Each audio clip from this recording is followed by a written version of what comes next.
Hi, ഇന്നൊരു day in my ലൈഫാണ്. ഇന്ന് സൺഡേ ആയതുകൊണ്ട് തന്നെ ഭയങ്കര ലേറ്റായിട്ടാണ് എണീറ്റത്. അപ്പോൾ എണീച്ചപ്പോൾ തന്നെ ഫുഡ് ഉണ്ടാക്കാനൊന്നുമില്ല, കുറച്ച് മീൻ മാത്രമേ ഇരിക്കുന്നുള്ളൂ. അപ്പോൾ കുറച്ച് സാധനങ്ങളൊക്കെ നമ്മൾ ഇൻസ്റ്റാമാർട്ടിൽ നിന്ന് ഓർഡർ ചെയ്തു. Instamart is my all time saviour. So കുറച്ച് തക്കാളി, ഇഞ്ചി, പച്ചമുളക് അങ്ങനെ എല്ലാം ഓർഡർ ചെയ്തു. അപ്പോൾ നമ്മളിന്ന് ഫിഷ് ബിരിയാണി ഉണ്ടാക്കിയാലോ എന്ന് വിചാരിക്കുകയാണ്. കാരണം അതാകുമ്പോൾ കുറച്ച് ടൈം സേവ് ചെയ്യാം, ചോറ് വയ്ക്കുന്നത്ര ടൈമും വേണ്ട, പിന്നെ കഴിക്കാൻ കുറച്ച് കൊതിയുണ്ടായിരുന്നു. അപ്പോൾ പതുക്കെ അതിലുള്ള പ്രിപ്പറേഷൻസിലാണ്. ഉള്ളി ഇങ്ങനെ അരിഞ്ഞു, പിന്നെ ആദ്യം ഉള്ളി അരിയുക, പിന്നെ കുറച്ച് 2 തക്കാളി അരിയുക. തക്കാളി നമുക്ക് അടിച്ചെടുക്കാനുള്ളതാണ്, അതുകൊണ്ട് എങ്ങനെയെങ്കിലും തോന്നിയ പോലെയൊക്കെ അരിഞ്ഞാൽ മതി. പിന്നെ കുറച്ച് പച്ചമുളക്, വെളുത്തുള്ളി, ഇഞ്ചി അതൊക്കെ സെറ്റാക്കി വയ്ക്കാം. അപ്പോൾ ഇഞ്ചിയും വെളുത്തുള്ളിയും ചെറുതായിട്ട് നമ്മളിങ്ങനെ ചതച്ചിട്ട് മാറ്റി വയ്ക്കണം.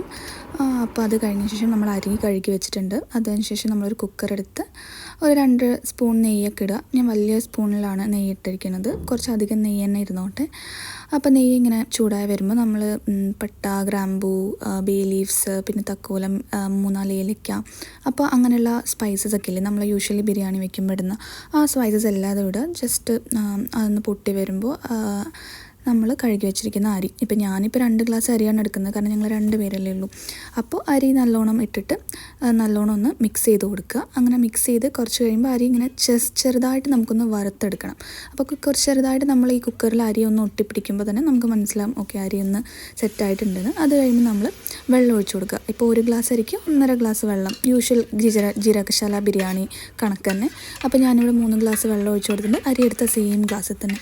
എന്നിട്ട് പിന്നെ കുറച്ച് ലൈം ജ്യൂസ് ഒഴിച്ച് കൊടുക്കുന്നുണ്ട്. അതെന്തിനാന്ന് പറഞ്ഞാൽ അരി തമ്മിൽ ഒട്ടിപ്പിടിക്കാതിരിക്കാനാണ്. അപ്പോൾ എന്നിട്ട് ആവശ്യത്തിനുള്ള ഉപ്പ് ഇട്ട് കൊടുക്കുക. എന്നിട്ട് കുക്കർ അടച്ച് വെച്ചിട്ട് നമ്മളൊരു 2 വിസിൽ വരുന്നവരെ വേവിച്ചെടുക്കാം. അപ്പോൾ ഞാൻ യൂഷ്വലി എൻ്റെ അരി 2 വിസിലാണ്. അപ്പോൾ പാരലി നമുക്ക് മീൻ മസാലയൊക്കെ തേച്ച് വെച്ചിട്ടുണ്ട്. ജസ്റ്റ് ഉപ്പും മുളകും മഞ്ഞളും കുറച്ച് കുരുമുളകും മാത്രമേ ഉള്ളൂ, വേറെ എക്സ്ട്രാ മസാലയൊന്നുമില്ല. അപ്പോൾ അതൊന്ന് ഫ്രൈ ചെയ്തെടുക്കാം. ഒരുപാട് ഡീപ്പ് ഫ്രൈ ആവണ്ട, ഒരു മീഡിയം ഫ്രൈ ആയാൽ മതി. കാരണം നമ്മൾ ഇതിൻ്റെ ഇടയിൽ വെച്ചിട്ട് ഒന്നുകൂടെ ദം ചെയ്തൊക്കെ എടുക്കുമല്ലോ. അപ്പോൾ മീൻ ഫ്രൈ ചെയ്ത് മാറ്റി വയ്ക്കുക. പിന്നെ നമുക്ക് മസാല ഉണ്ടാക്കാം. പാരലലി ഒരു കാസ്റ്റ് അയൺ ചട്ടി അടുപ്പിൽ വയ്ക്കുക, കുറച്ച് വെളിച്ചെണ്ണ ഒഴിച്ച് കൊടുക്കാം. ഞാനെപ്പോഴും കാസ്റ്റ് അയണാണ് യൂസ് ചെയ്യുന്നത്. മറ്റേ ഫ്രൈ പാൻ എനിക്ക് നിവൃത്തിയില്ലാത്തതുകൊണ്ട് ഇന്ന് ഞാൻ നോൺ സ്റ്റിക്ക് എടുത്തതാണ്. അപ്പോൾ അല്ലെങ്കിൽ ഞാൻ കാസ്റ്റ് അയൺ തന്നെയാണ് യൂസ് ചെയ്യാറുള്ളത്. അതിനുശേഷം നമ്മൾ ഈ ഉള്ളി അരിഞ്ഞത് ഇട്ട് കൊടുക്കുക. ഉള്ളി സാധാരണ പോലെ വഴട്ടുക. ഉള്ളി നന്നായി അത്യാവശ്യം വഴറ്റണം. പക്ഷേ ഹൈ ഫ്ലെയിമിൽ കാസ്റ്റ് അയൺ ചൂടായി കഴിഞ്ഞാൽ പിന്നെ ഉള്ളി വഴറ്റാൻ അത്ര പ്രയാസമില്ല എന്നാണ് എനിക്ക് ഫീൽ ചെയ്തിട്ടുള്ളത്. അപ്പോൾ ഉള്ളി നന്നായി വഴറ്റിയെടുക്കുക. അതിനുശേഷം കുറച്ച് തക്കാളിയും അതിലോട്ട് ഇട്ട് കൊടുക്കുക. ഉള്ളി ഒന്ന് ഗോൾഡൻ കളറായി വരുമ്പോഴേക്കും ഇഞ്ചിയും വെളുത്തുള്ളിയൊക്കെ ഇട്ട് കൊടുക്കണം. അതിനു മുമ്പ് തന്നെ ഇഞ്ചിയും വെളുത്തുള്ളി ആഡ് ചെയ്യുക. ഇഞ്ചിയും വെളുത്തുള്ളി ആഡ് ചെയ്തതിന് ശേഷം നമുക്ക് കുറച്ച് പച്ചമുളകുണ്ടല്ലോ നമ്മൾ നേരത്തെ അരിഞ്ഞ് വെച്ചത്, അതുകൂടി അങ്ങ് ഇട്ട് കൊടുക്കാം. അപ്പോൾ അപ്പോഴേക്കും വിഷ്ണു ഉറങ്ങി എണീറ്റ് വന്നു. അപ്പോൾ അവൻ പരിപാടിയിലാണ്. ഉള്ളി ഇളക്കൽ ഞാൻ അവനെ ഏൽപ്പിച്ചു. അപ്പോൾ ഉള്ളിയൊക്കെ ഗോൾഡൻ ബ്രൗൺ ആക്കിയിട്ടുണ്ട്. അപ്പോൾ ഇനി നൈസായിട്ട് മീനും അപ്പുറത്ത് വറുത്തുകൊണ്ടിരിക്കുകയാണ്. അപ്പോൾ ഞാൻ കുറച്ച് റെസ്റ്റിലാണ്. പിന്നെ ഞാൻ ഇടയ്ക്ക് വന്ന് മുളകിട്ട് കൊടുക്കുന്നുണ്ട്. ഇനി മുളകും ഇഞ്ചിയും വെളുത്തുള്ളിയൊക്കെ ഞാൻ ഇടയിൽ ഇട്ട് കൊടുത്തു. അങ്ങനെ അതൊന്ന് സെറ്റായി വരികയാണ്. അതൊന്ന് സെറ്റായി വന്ന് കഴിഞ്ഞിട്ട് വേണം നമുക്ക് തക്കാളി ഇട്ട് കൊടുക്കാൻ. അപ്പോൾ ഇടയിൽ ഞാൻ ഉള്ളിൽ കുറച്ച് ഉപ്പിട്ട് കൊടുത്തായിരുന്നു കേട്ടോ. ഞാൻ സബോള വഴട്ടുമ്പോൾ എപ്പോഴും കുറച്ച് ഉപ്പിട്ട് കൊടുക്കും, അത് പെട്ടെന്ന് വഴന്ന് കിട്ടാനായിട്ട്. അപ്പോൾ ഞാൻ ഉപ്പിട്ട് കൊടുത്തായിരുന്നു കുറച്ച്. ഇനി ഞാൻ തക്കാളി അടിച്ച് മാറ്റി വെച്ചിട്ടുണ്ടായിരുന്നു. അപ്പോൾ ആ തക്കാളി പേസ്റ്റ് ഇതിലേക്ക് ഒഴിച്ച് കൊടുക്കുക. അപ്പോൾ ഞാൻ ഉള്ളി നന്നായി വഴറ്റിയിട്ടുണ്ട് അത്യാവശ്യം. അത് കഴിഞ്ഞിട്ട് ഇനി അധികം പണിയൊന്നുമില്ല. ഈ തക്കാളി പേസ്റ്റ് നല്ലോണം ഒഴിച്ചു കൊടുക്കുക. അത് കഴിഞ്ഞ് തക്കാളി ഒന്ന് നന്നായി സെറ്റായി എടുത്ത് ആ പച്ചമണമൊക്കെ ഒന്ന് മാറിക്കഴിഞ്ഞാൽ നമുക്ക് പൊടികളിട്ട് കൊടുക്കാം. അപ്പോൾ ഞാൻ കുറച്ച് ഗരം മസാല, പിന്നെ കുറച്ചൊരു ടേബിൾ സ്പൂൺ വരെ മുളക് പൊടി ഇട്ടിട്ടുണ്ട്. പച്ചമുളക് ഉള്ളതുകൊണ്ട് ഒരുപാട് മുളക് പൊടിയുടെ ആവശ്യമില്ല. അതിനുശേഷം കുറച്ചൊരു 1/4 ടീസ്പൂൺ മഞ്ഞൾപ്പൊടി, പിന്നെ കുറച്ച് കുരുമുളക് പൊടി, അത്രയേ ഇടുന്നുള്ളൂ. മല്ലിപ്പൊടി ഇതിന് ആവശ്യമില്ല. അപ്പോൾ അതിട്ടിട്ട് നന്നായി പിന്നെയും ഈ പൊടികളൊന്നും കരിഞ്ഞു പോകാതെ ലോ ഫ്ലെയിമിൽ വെച്ചിട്ട് ചെറുതായിട്ട് ഇങ്ങനെ ഇളക്കി കൊടുക്കും. അപ്പോൾ വൺസ് ഈ പൊടികളൊക്കെ സെറ്റായി കഴിഞ്ഞാൽ ഏകദേശം നമ്മുടെ മസാല റെഡിയായി. ഇനി കുറച്ചൊരു പൊടിക്കൈകളുള്ളതെന്ന് വെച്ചാൽ ഞാൻ 2 സ്പൂൺ തൈര് ഒഴിച്ച് കൊടുക്കുന്നുണ്ട്.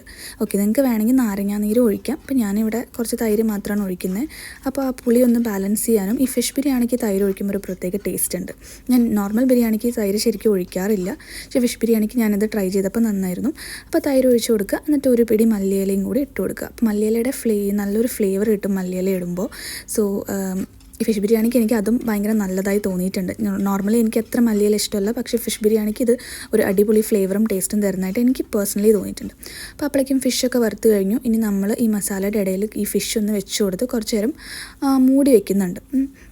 അപ്പോൾ അത് ഓപ്ഷനിലാണ്, നിങ്ങൾക്ക് വേണമെങ്കിൽ ചെയ്യാം, അല്ലെങ്കിൽ സ്കിപ്പ് ചെയ്യാം. ഞാനിതിങ്ങനെ ഫിഷിൻ്റെ ഇടയിലെടുത്ത് എനിക്ക് കുറച്ച് മസാലയേ ഉള്ളൂ, അപ്പോൾ അത്യാവശ്യം പറ്റുന്ന പോലെയൊക്കെ കവറപ്പ് ചെയ്തിട്ടുണ്ട്. അതിനുശേഷം ഇതിങ്ങനെ ജസ്റ്റ് മൂടി വെച്ചായിരുന്നു ഞാൻ കുറച്ച് നേരം. അപ്പോൾ അത് കഴിഞ്ഞിട്ട് ഇതിൻ്റെ മുകളിൽ കൂടെ ദം ചെയ്യാൻ വേണ്ടിയിട്ട് പിന്നെ റൈസ് ഇട്ട് കൊടുക്കുകയാണ്. അപ്പം ഞാൻ റൈസ് ഇങ്ങനെ, എൻ്റെ റൈസ് കുറച്ച് ഒട്ടിപ്പിടിച്ചു, ഈവൻ ദോ ഞാൻ നാരങ്ങ നീര് ഒഴിച്ചിട്ടുണ്ടെങ്കിലും. പക്ഷേ കുഴപ്പമില്ല, അത് ലാസ്റ്റ് സെറ്റാവും. അപ്പോൾ റൈസ് ഇങ്ങനെ പതുക്കെ കുറച്ചായിട്ട് ഇട്ട് കൊടുക്കുക. അതിനുശേഷം ഇത് ഞാൻ ഭംഗിക്ക് വെച്ചാണ് ഒരു മീൻ, അതിൻ്റെ ഫ്ലേവർ വേണം ഇറങ്ങിക്കോട്ടെ എന്ന് വിചാരിച്ചിട്ട്. ശരിക്കും അതിൻ്റെ ആവശ്യമൊന്നുമില്ല. പിന്നെ മുകളിൽ കുറച്ച് മുന്തിരി വറുത്തതും പിന്നെ കുറച്ച് മല്ലിയിലയും ജസ്റ്റ് ലെയർ ചെയ്ത് കൊടുക്കുന്നുണ്ട്, അത്രയേ ഉള്ളൂ. അപ്പോൾ പിന്നെ ഞാൻ ഒന്ന് അടുപ്പ് കത്തിച്ചിട്ട് ലോ ഫ്ലെയിമിൽ അത് അടച്ചു വെച്ച് ഒരു 5-10 മിനിറ്റ്സ് വെച്ചു. 5-10 മിനിറ്റ്സ് കഴിഞ്ഞപ്പോൾ ഞാൻ അതൊക്കെ തുറന്ന് നോക്കുകയാണ്. എനിക്ക് തോന്നുന്നത് സെറ്റായിട്ടുണ്ടെന്ന്. അപ്പോൾ എന്താണെങ്കിലും വിശന്നിട്ട് ക്ഷമയില്ല. സമയം 2:15 കഴിഞ്ഞു.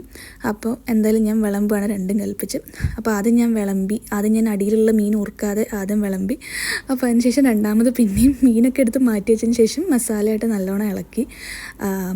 അപ്പോൾ വിശപ്പിൻ്റെ വിളി സഹിക്കാൻ പെട്ടെന്ന് വിളമ്പി. അപ്പോൾ അത്രയേ ഉള്ളൂ. നിങ്ങൾക്ക് ഇഷ്ടമെങ്കിൽ ഈ റെസിപ്പി ട്രൈ ചെയ്യുക. Like, share and subscribe.